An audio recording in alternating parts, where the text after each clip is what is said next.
Good afternoon.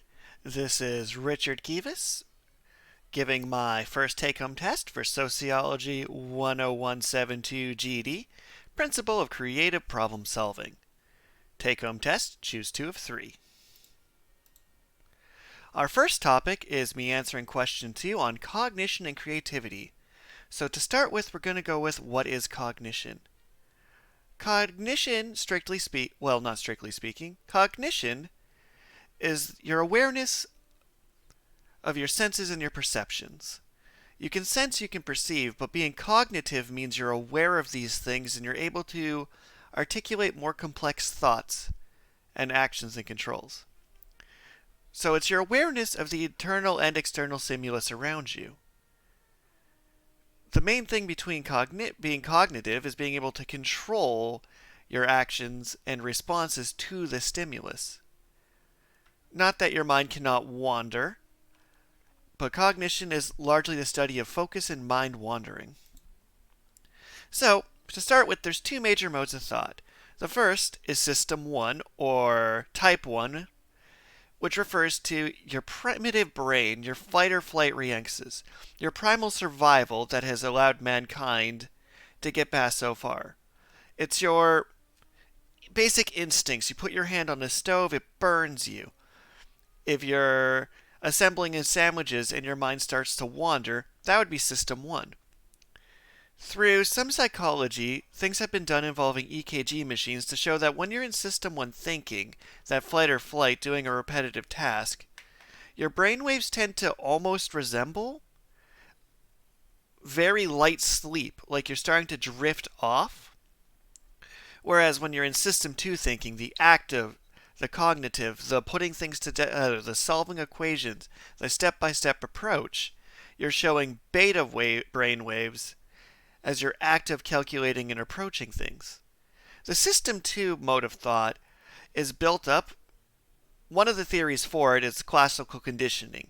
The idea that as you grow up, your experiences and your environmental approach causes you to build up these schemas, these cognizant views of if X happens, Y will happen.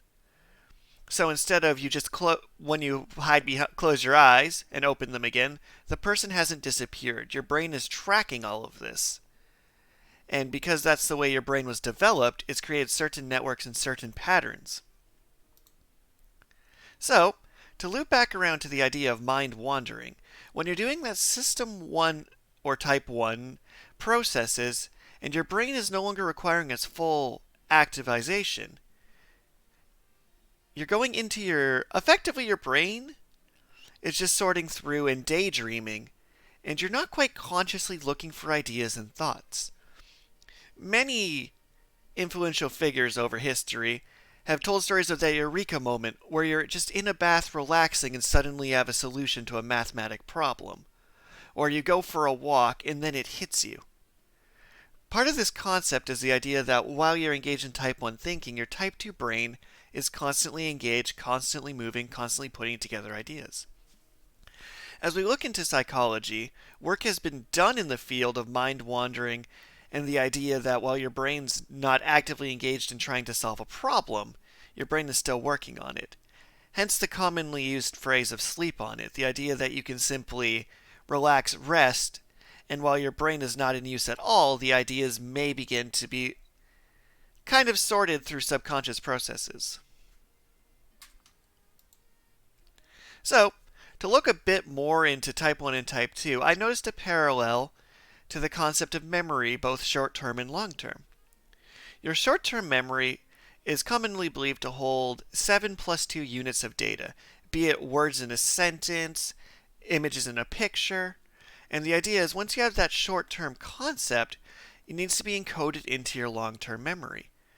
Traditionally, this is done through note-taking, repetition of material, the idea that if you review something the first day, then 3 days, then 7 days, then a month, that piece of information will be put into your long-term memory.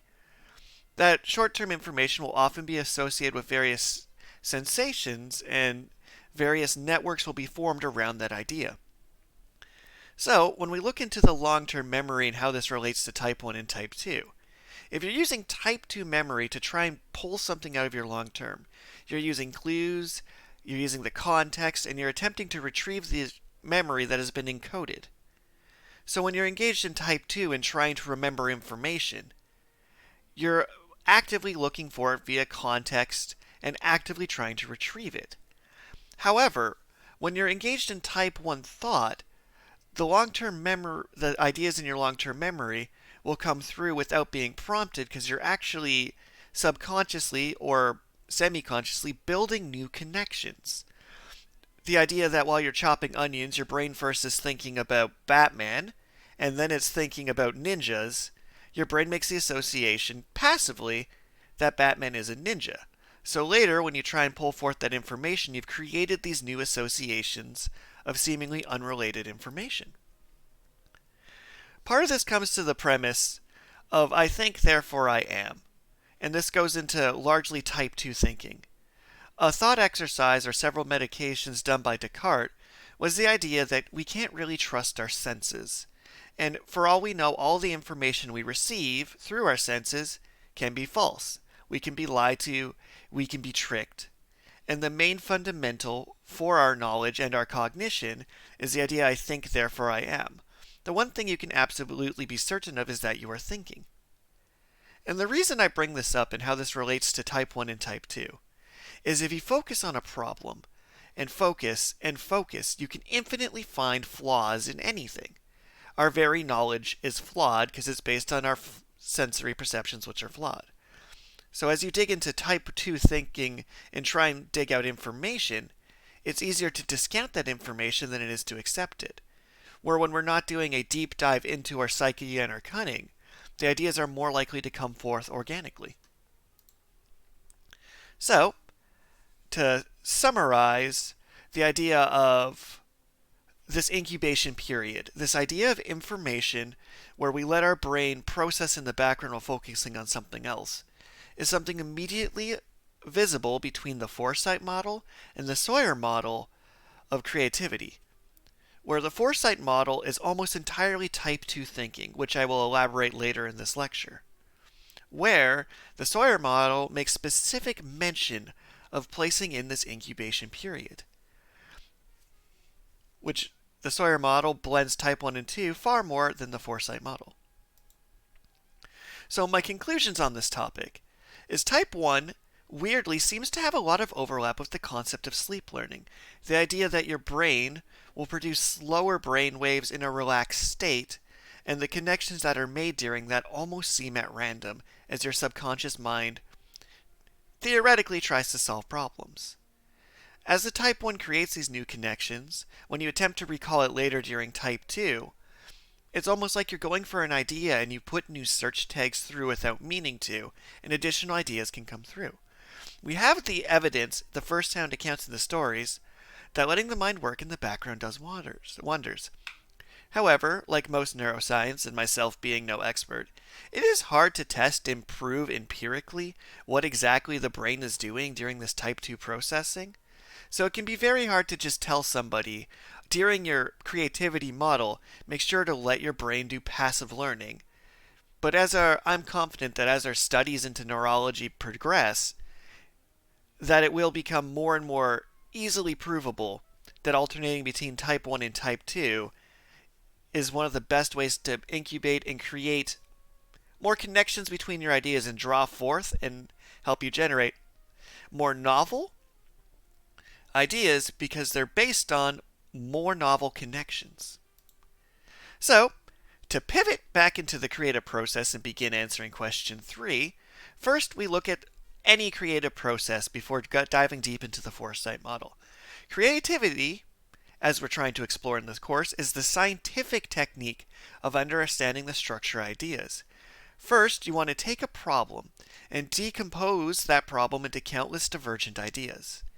For example, the question 1 tire question was something like, okay, my first step would be, it's a tire. What is it made of? What are its components? What are its features? Round, rubber, could be made out of plastic, different grooves, different shapes, used to transport vehicles, used as a swing, and you're effectively taking the concept of a tire and breaking it into as many subconcepts as possible. After you've diverted, you need to converge those ideas back together. You look at all the toys you've dumped out on the table, and you can begin reassembling them into a form that's usable. Theoretically, if you do things if you follow the creative process, it's not impossible to create gold out of lead. For example, you could look at lead. What is lead? It is a metal. It has this structure. If we break it down to these core components, can we piece it back together and create gold? I mean this not just as a metaphor, but in theory, it is literally possible to create gold out of lead if you're willing to get to the deeper physics and things along those lines. To loop back around from that tangent, we hit the four-step model. Step 1, clarify.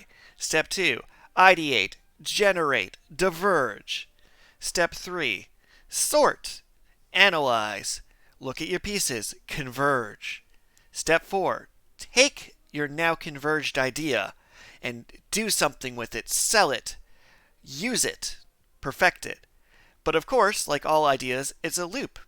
If during step 4 it becomes apparent you cannot implement your creation, back to clarifying the problem, back to overlapping, and start again. So first to clarify, who? And let's do with the topic of my own self-published novel, The Waltz of Blades, available at Amazon.ca, to give an example of these steps. So first I clarify, who? In this case, who am I writing for? What is my audience for this book? So I decided I want it to be openly accessible, so I'm not going to make it 18 plus or R rated. I'm going to have violence, I'm going to have themes, but I'm not going to break into new territory for shock value. Next is what? What is the genre? What is the topic? And I decide I'm going to do a fantasy novel. You could definitely write a novel and go, what is the topic, and go a new complete creation. But when we get to step 4 later, it's kind of helpful to know what it is you're creating and what category it goes in to implement. Next, when? When am I going to finish this product? When is it going to be done? What are my deadlines? Am I going to work at this forever? When will it be complete? Where? Where am I going to do this? Am I going to type this up? Am I going to handwrite it? Am I going to scan it? Am I going to work it at home, at the office? Why am I doing this? Well, is it to get people to read my writing, or is it to make money? Am I trying to create a commercial project or a vanity project? And last, how? How am I going to assemble this? Am I going to do an outline? Am I going to create an exact blueprint for what this is going to be? Am I just going to wing it? And quite frankly, given the tests I've done earlier this week, the clarification step of a problem is not my personal strong suit, but it is in fact a vital component. Next, ideating, my natural strength. You create the parts of your idea. You get all the toys on the table. You generate ideas. You write down words. You have a web of post-it notes on a wall. You pitch the idea to people verbally. You take audio recordings, video recordings. You get as many ideas down as possible. And this would be the stage that the foresight model may not explicitly state it, but is one of the best stages for incubation periods. You put out the ideas. Well, between outlining the problem, you incubate. Then you ideate. Then you incubate again. And once you have your rough material, your pages of words, your scrap wood, your ideas, you can move on to the next step of developing it. Much like our friends at IKEA, once you have the parts, you have to put them together. You have to figure out which parts are useful, which need more polish, what need to be more refined, and then you have to decide what pieces you don't want. I personally don't recommend ever throwing out ideas completely, but putting them in a folder and setting them aside, because you never know what ideas may come back later as part of a different project. You've done the work, you've wrote things down at this part, no reason to burn words. But you do need to figure out what's relevant for your outline in step 1. The who, the what, the when, the where, the why, and the how. And then, from the development phase, once you develop, you polish. You develop, you polish. And this almost creates a little self-loop between develop and ideate, because once you have the ideas and you're polishing them, you haven't locked yourself out of changes, but at some point during the development phase, you need to commit to finishing, which is we get to implement. We look at our final product. We look at the 5 W's from the clarify section, and then we see, did we match what we set out to create? Does our creation match our outline? Now we have to sell it. We look at the marketplace ideas. This is your idea. This is your creative project. Who wants it? Can you convince them that yours is a solution? How does it compare to existing products? And that reaches your final step of you either have sold your idea, your project, your creation, your book, your novel, your video game, or, and this or is the or is it, do you loop back around? Do you go back to the start of developing, learning what you've learned going through these 4 steps, and go back to re-outlining the plan? Was it a learning experience or was it the final product? Because the force method is, in fact, a perfect loop. And at the end here, we have some references. We have my psychology that I looked into in previous terms. We have our various slides we went through, our articles. And I would like to thank you for reading. And I wish you a wonderful day. Take care and goodbye.